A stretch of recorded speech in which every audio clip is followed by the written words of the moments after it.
എന്നെ സംബന്ധിച്ച് എനിക്ക് നല്ല ഇഷ്ടപ്പെട്ടു. ആ സീനും എല്ലാം കൊള്ളാം. ധ്യാനം നല്ലതായിട്ട് അഭിനയിച്ചിട്ടുണ്ട്. നന്നായിട്ട് ധ്യാൻ്റെ ഫാനില്ല, അവൻ്റെ അച്ഛൻ്റെ. പക്ഷെ മക്കൾ നന്നായിട്ട് അഭിനയിച്ചിട്ടുണ്ട്. അവൻ സാധാരണ അഭിനയിക്കുന്ന ഒരുമാതിരി പളുമ്പ് പോലൊക്കെ ഇത് നല്ലപോലെ അഭിനയിച്ചിട്ടുണ്ട്. സൂപ്പറാണ്. അന്ന് വിഷമിക്കേണ്ട നല്ല പടം. ധ്യാൻ തന്നെയാണ് അടിപൊളി. അതെ, ഫണ്ണും ഉണ്ട്, കുറച്ച് സീൻസ് ഒക്കെ ഒരുപാട് ഉണ്ടായിരുന്നു. കൊള്ളാം, നല്ല മൂവി.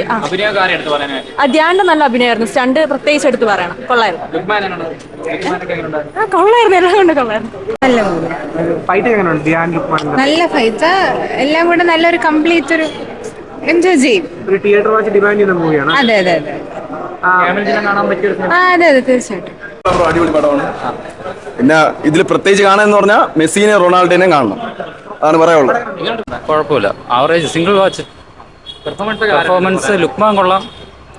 വലിയ കഥ എന്ന് പറയാനില്ല, പക്ഷെ കുഴപ്പമില്ല. ധ്യാനം വലിയ ടൈമിംഗ് ഒന്നുമില്ല, എന്നുവെച്ചാൽ ഒത്തിരി സീനൊന്നുമില്ല, പക്ഷെ കൊള്ളാം, കുഴപ്പമുണ്ട്. പേര് പോലെ തന്നെ വളവച്ച് തന്നെയാണ്. വളരെ പുറകിലുള്ള കുറച്ച് കാര്യങ്ങളാണ് സിനിമയിലുള്ളത്.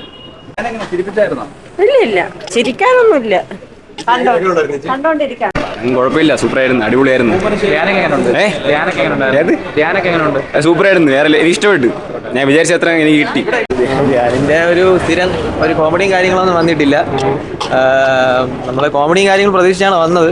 ഒരു നമുക്ക് പ്രഡിക്റ്റബിൾ ആയിട്ടുള്ള ഒരു കഥയാണ്. ഒരു ഇതിഹാസ പോലെയൊക്കെ അവർ ചെയ്യാൻ വേണ്ടിയൊക്കെ ശ്രമിച്ചിട്ടുണ്ട്, പക്ഷെ ഒന്നും നടന്നില്ല, വർക്കൗട്ട് ആയില്ല. ആക്ഷനൊക്കെ കൊള്ളാം, ലുക്മാൻ നല്ല രീതിയിൽ ചെയ്തിട്ടുണ്ട്. ഫൈറ്റും കാര്യങ്ങളെല്ലാം നല്ല രീതിയിൽ വന്നിട്ടുണ്ട്. നല്ല സിനിമ, നല്ല സിനിമ. അതെ അതെ, കാണാൻ പറ്റും.